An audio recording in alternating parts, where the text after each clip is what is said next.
Buenas a todos, mi nombre es Luis Morales Torres, soy estudiante del Departamento de Ingeniería Civil de la Universidad de Puerto Rico, recinto de Mayagüez, y durante esta presentación estaré explicando distintos métodos aprendidos durante la clase de Geomática 1 dada por la profesora Evi de la Rosa. En este laboratorio estaremos haciendo dos prácticas distintas, las cuales son medición de distancias horizontales y medición de ángulos horizontales.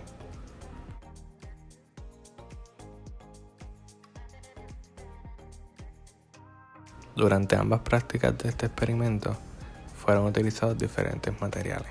Entre ellos se encuentran estacas, martillos, odómetros, para el caso de distancias horizontales, y para el caso de distancias angulares tenemos un teodolito casero con diferentes materiales reciclados, una plomada igualmente creada con diferentes materiales reciclados y una brújula.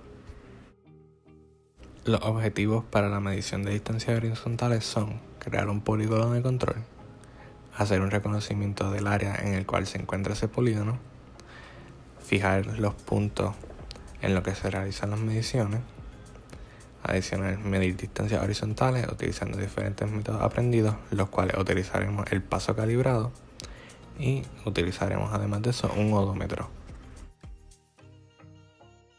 Antes de realizar las mediciones de distancias horizontales, se establecieron 3 estaciones en una superficie relativamente plana.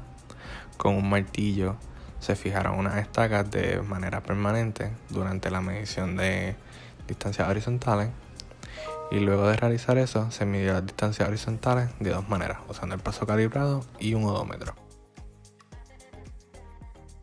En este video se puede ver el proceso que se realizó para medir las distancias horizontales entre las 3 estaciones utilizando el paso calibrado y un odómetro.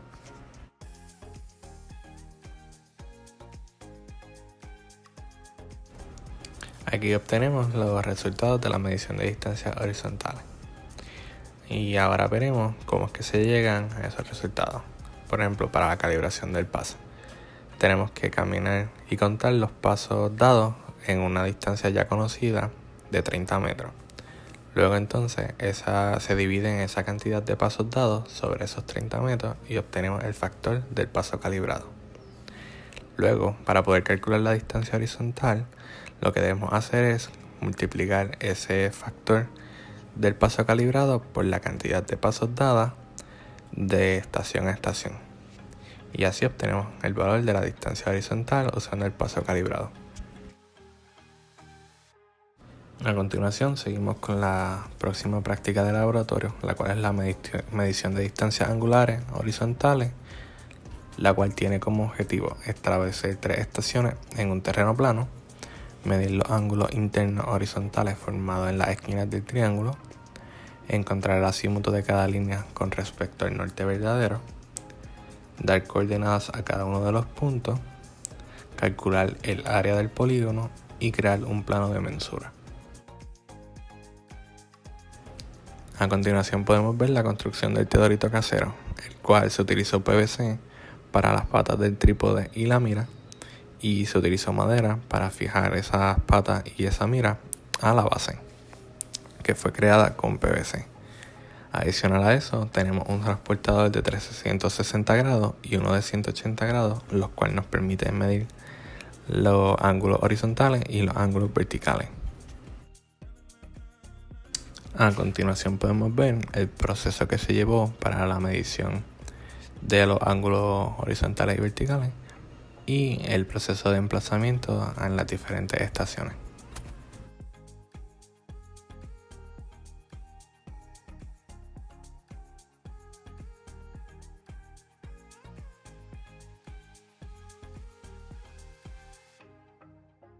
Luego de obtener los valores de distancias angulares horizontales que se muestran en la tabla, debemos hacer los cálculos y ajustes pertinentes, comenzando con el ajuste de figura, el cual es discrepancia igual a la sumatoria de ángulos interiores medidos menos 180 grados. Luego de obtener la discrepancia, podemos calcular el promedio, el cual es discrepancia sobre la cantidad de ángulos que medimos. Con ese valor que obtenemos luego de calcular el promedio, podemos calcular el ángulo ajustado, el cual sería el ángulo que medimos Por ejemplo, en nuestro caso 67.5 grados más el valor obtenido del promedio, que es 2.3333. Entonces ese valor obtenido sería el ángulo ajustado. Luego pasamos a los cálculos del acímuto preliminar. Primero obtuvimos el acímuto del segmento AB utilizando la brújula, el cual nos dio a 251 grados 25 minutos con 5 segundos. Para poder calcular el acímuto preliminar de los demás segmentos, debemos coger el acímuto de AB y restarle menos 180 grados, el cual nos dará el inverso. Cuando le restamos entonces el ángulo obtenido del ángulo B, allí obtendríamos el acímuto del próximo segmento BC. Luego de calcular los azimutos preliminares, podemos utilizarlos para calcular el departure y el latitude. Para el departure es igual al largo del segmento por el seno de alfa, que sería el azimuto obtenido para ese segmento. Para el latitud sería el largo del segmento por el coseno de alfa, el cual nuevamente sería el azimuto del segmento. Luego de calcular el departure y el latitude, podemos hacer los cálculos del misclosure of departure y el misclosure of latitude. Para ambos casos solamente es sumar los valores del departure y los valores del latitude. Luego de tener el MD y el ML, podemos entonces calcular el error de cierre, que el error de cierre es igual a la raíz cuadrada del MD al cuadrado más ML al cuadrado. Luego de resolver eso con el error de cierre, podemos calcular también la precisión, que es el error de cierre sobre la suma de las distancias horizontales. Luego de calcular el MD y el ML, podemos hacer los cálculos de corrección para el departure y el latitude. En caso del departure, tenemos que menos MD sobre la suma de las distancias horizontales multiplicado por la distancia del tramo. En el caso del latitud, tenemos que menos ML sobre la suma de las distancias horizontales multiplicado por la distancia del tramo.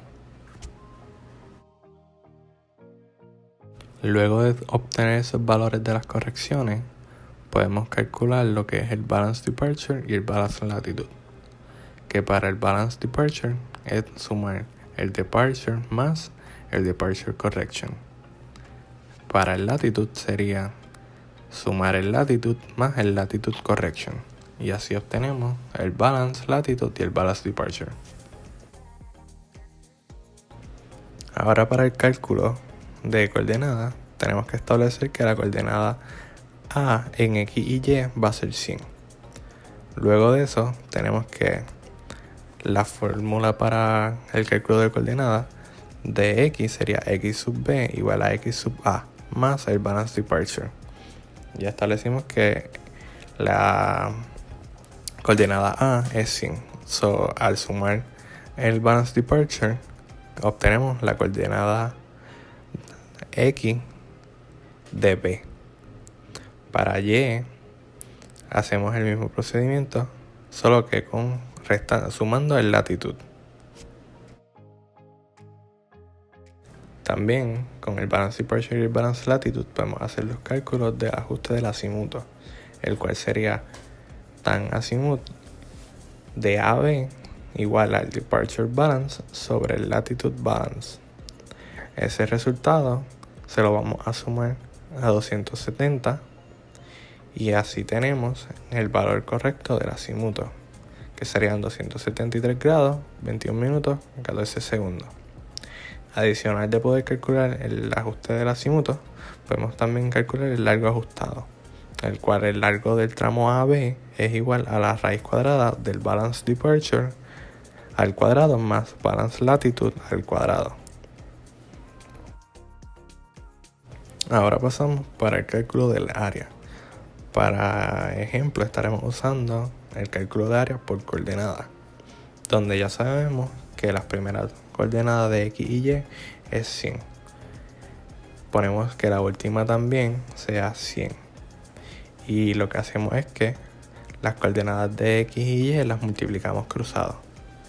Esa multiplicación cruzada, luego todos esos valores se van a sumar para X y para Y y se restan. El valor de la resta, que en nuestro caso nos da 54.7518, se divide entre 2 y esa división nos da el valor de nuestra área, que sería 27.38 metros cuadrados.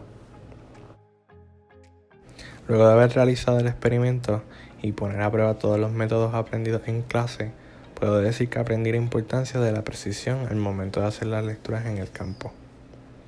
Finalizado las lecturas y los cálculos, seguimos a hacer el plano de mensura.